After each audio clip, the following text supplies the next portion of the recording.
again, we do not like to be on the ground for any length of time at all. We'd already been in the area, I think, for close to 20, 30 minutes at that point.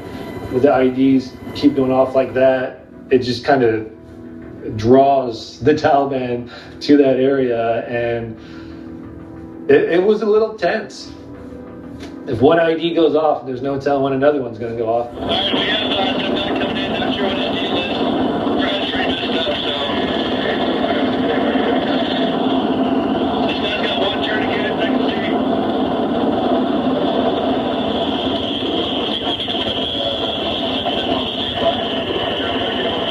Pay attention.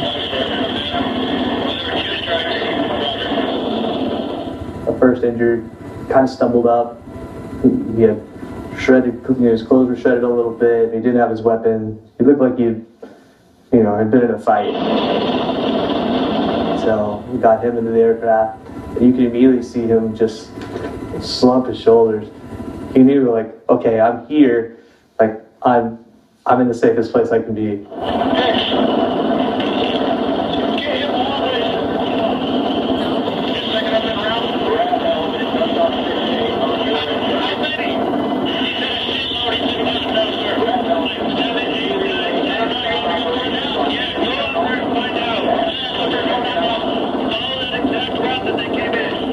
Sergeant Silva and the other pilot had to rush to the right side of the aircraft while Sergeant Daniels went to go find the wounded. And I mean, I honestly know, like, my thinking, I was like, man, I hope he comes back.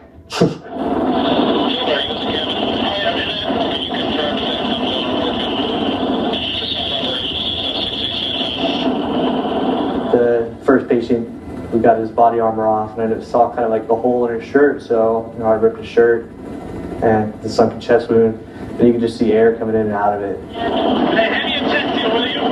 So I got the chest seal and sealed it up, and he started breathing better. Alright, here's what Yeah, right about that time, Daniels comes back. Like, I see him coming back with the litter team.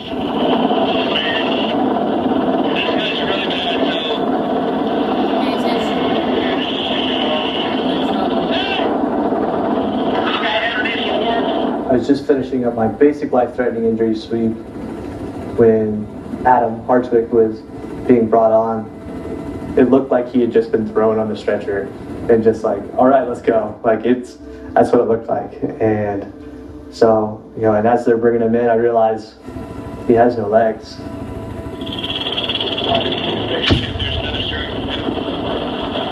That explosion, that's the one that first knocked me down. The EOD team members that had been hit, did as best I could to treat them, get them out of there. And then I made the decision, I said, I'm going the fuck down there. And I went down and I started running on what I thought was a cleared path. Little did I know they were using a new pressure plate that wouldn't actually go off until like 3 or 4 guys had passed it. So I was the, third or fourth guy that passed it, stepped on it. I went up. I think if I was out at all, I was only out for like a couple seconds.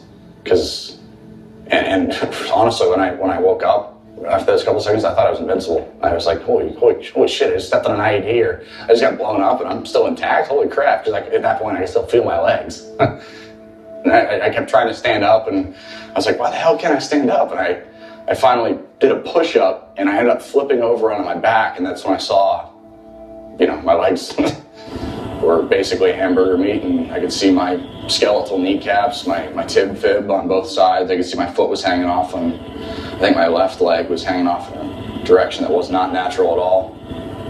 But at that point, I thought to myself, well, I'm gonna die. And at that moment, I was reminded that, whether it was God or, myself talking to me, I had a skill set, and that skill was to save people's lives, and now I needed to save my own life. And I grabbed one of the cat tourniquets off my molly on my vest and started putting it on my right leg, and the PO out there just said, "Doc, tell me what to do." I said, "Tourniquets high and tight," because that's what we're taught, just like the haircut, tourniquets high and tight. And he grabbed the other tourniquet off my vest and put it on my other leg and tightened it down as hard as he could. And my buddy Ivan from the EOD team says, "Adam, give me the thumbs up." And I go like this, and my finger just flops into my hand. I was like, well, I better hold on to that one, you know. It kept me conscious. It gave me something to focus on, making sure I could hold my finger and see if they could sew it back on later. But they load me on the bird, and at this point, I'm starting to feel a little bit of pain. It's starting to burn a little bit. So the first thing I say to the medic was, morphine. Morphine, because I could feel it going on.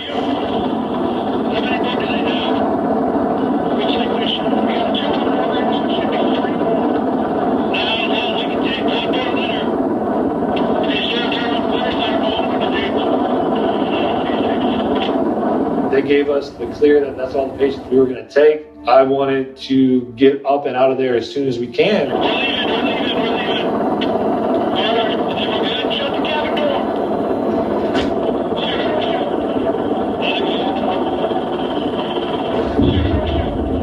Another IED had gone off towards the back of us. Kind of heard like a blast and a little bit of a, we felt pressure, and Danielson kind of got knocked forward, and the glass came and hit me in the face.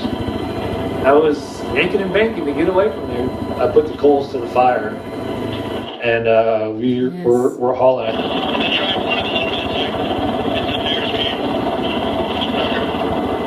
From Kellawall back to Kandahar Airfield, it was something like 20 kilometers. So it was about an 8-minute flight.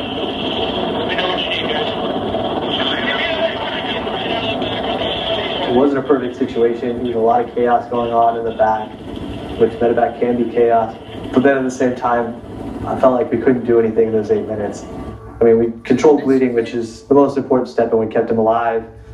But they weren't able to start fluids. We weren't able to flip them over.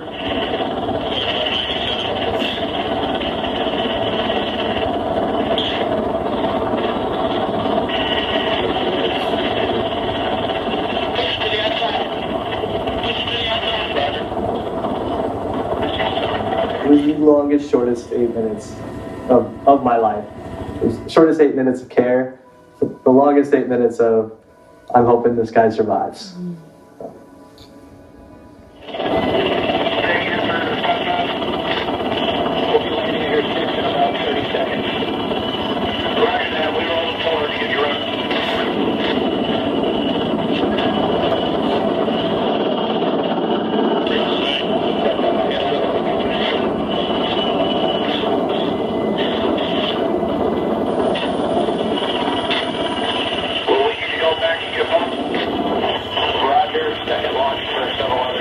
We knew we had more patients back on the field, so I was already planning to go back in there and get the rest of the patients.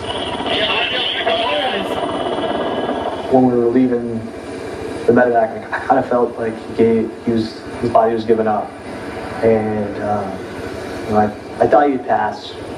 I didn't really have time to grieve in that moment, but we had to go back to the helicopter and see if we needed to pick up more.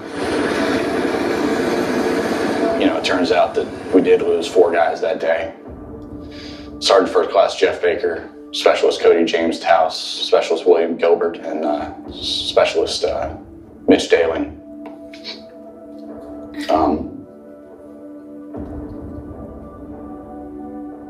For a while there, I dealt with survivor's guilt. I would have gladly traded with any of those guys.